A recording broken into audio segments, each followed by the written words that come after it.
Hello guys, so ito yung part 2 ng ating tutorial. So ngayon, flashing naman tayo. So sa mga piso tab build DIY builder natin guys, so yung setup na to is pwede sa lahat. So ito is pwede siya sa same flashing sa full up base timer or yung centralized kasi magkasama lang naman yan. Pagdating naman guys sa Allen build is gamitin nyo yung Allen with smart charging na flasher kung gagamitin nyo is yung with smart charging. Pero kung gagamitin nyo is yung power cut lang, pwede rin naman yan. Kasi sa app na yun gagalawin na. Pero ngayon focus tayo about sa centralized. Okay? Okay, so tuturo ko sa inyo paano i-download yung file din.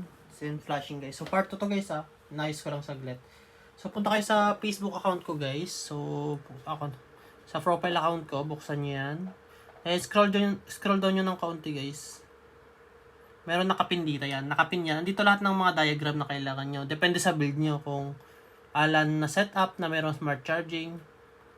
Allen na power cut lang siya. So pwede rin yan guys. Kung gusto nyo rin yung build na standalone na true cable ang connection guys, pwede rin ito.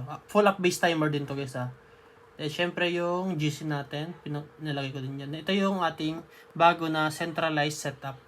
So, napakasimple lang ng setup nyo guys. So, kahit wag nyo nalagyan ng I2C. Pero functional pa rin yung I2C dyan. So, ito yung madaming tablet. Pwede yan guys, no? So, yan. Download nyo yung diagram na yan. Then, saan makikita saan i-download yung file? Simmer nyo. Andito yung mga feature. Ayan. So, dito yung GC link. So, pag naka-payment kayo, i-approve ko yun. So, dito yung ating VIP games. Mga VIP lang naka-access nyan guys Ang ating ESP32 flasher. Dito yung download guys. Then, dito yung mga links. Ayan. So, ito. Check nyo na lang guys, no? Then, click lang natin yung ating drive para ma-download yung flasher and apps. So, dito lang ako lagi nag-upload ng release guys, no? So, make sure na i-save nyo tong link na to. So, buksan lang natin yan. Yan, so lalabas naman to guys. So, ayan. Andito yung dalawa to guys. So, ito i-delete ko na to. Ito yung old version. Ito yung bago guys. All-in-one new centralized update. So, ito yung i-download nyo. Right click nyo lang, then download.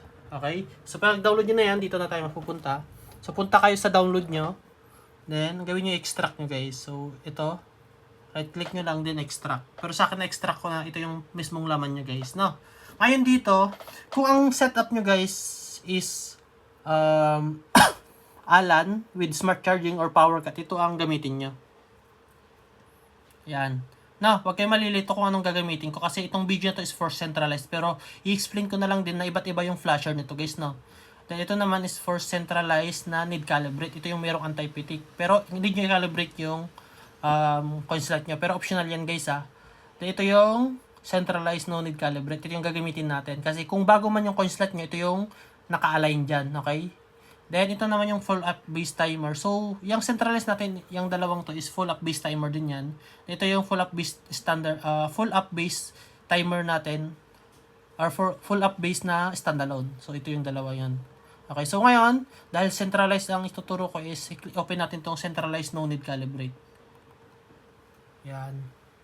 Okay? Lalabas tong flasher na to guys. So dito, pwede nyo nang isalpak yung inyong ESP32. So, kailangan nyo ng Type-C cable. So, yan. So, sinalpak ko na yung yan, sa computer ko. Then sa dulo nyo guys, papunta sa ESP32. Salpak nyo lang dito yan sa Type-C nya. No, salpak ko lang saglit. Salpak guys, ganyan yung itsura nya. Yan. May blink-blink lang yan.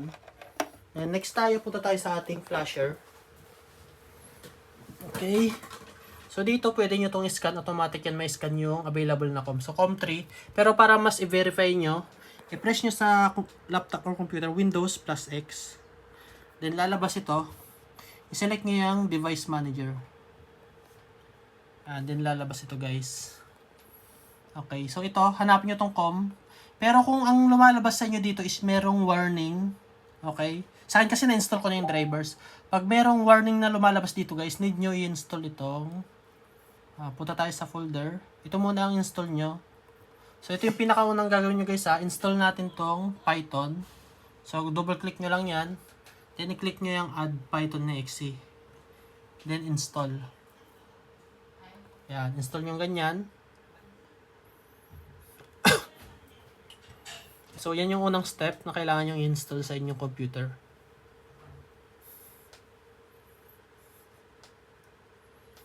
I-wait natin matapos. Okay, once na okay na, close nyo na yan. Then next, install nyo yung drivers ng ESP32. So, dito hanapin nyo itong ESP32 drivers. Right click nyo din, extract. Then, punta kayo sa folder na yan. Yan. Install nyo itong 64. Yan. Double click nyo yan. Lalabas to guys. And, next. Then, finish. Yan. So, dito mawawala na dapat yung warning. Okay? So, once nawala na yung warning, i-take note nyo yung COM nya. Ito dapat CP210 URT bridge yan. COM3. So, COM3 dapat. So, sa flasher, dapat nakaselect dito is COM3. Kung maraming COM na lumalabas sa inyo na. Yan. And dito, click na natin yung flashing. So, mag-start na yun sa flashing. Yung ibang ESP32 guys, pag clinic mo yung flash, kailangan mong i-press yung BOO dito. So, meron kasing button to, yan. Sorry. Yan. So, andito yung, sa taas yung BOO, sa baba yung RST. So, kung medyo i-press yung BOO na yan, once na nag-error, kunyari, clinic ko itong ESP32, ang lumalabas lang is connecting. Kailangan mong i-press yun. Pero sa iba naman, kagaya nito, pag clinic ko yung flash, hindi ko na kailangang i-press yun. Kung mapapansin nyo, tumuloy yung flashing niya. Pag ganito guys, nakita nyo yung ganyan, yan, tapos nakita mo yung ganyan na sign, yan, yung ganyan, nagpa-flashing na yan. Pero kung lumalabas is error, may problema doon. So, ulitin nyo lang. I-press nyo yung BOO na yan, okay?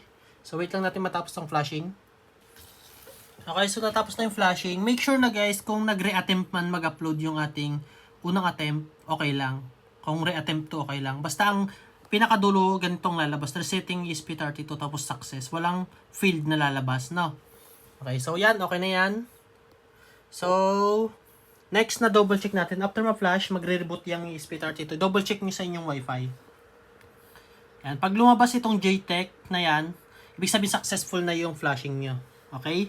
So, next is flashing naman tayo ng ESP32. Doon na yun sa part 3 guys, okay? So, meron akong dalawang tablet dito, papakita ko sa inyo, okay?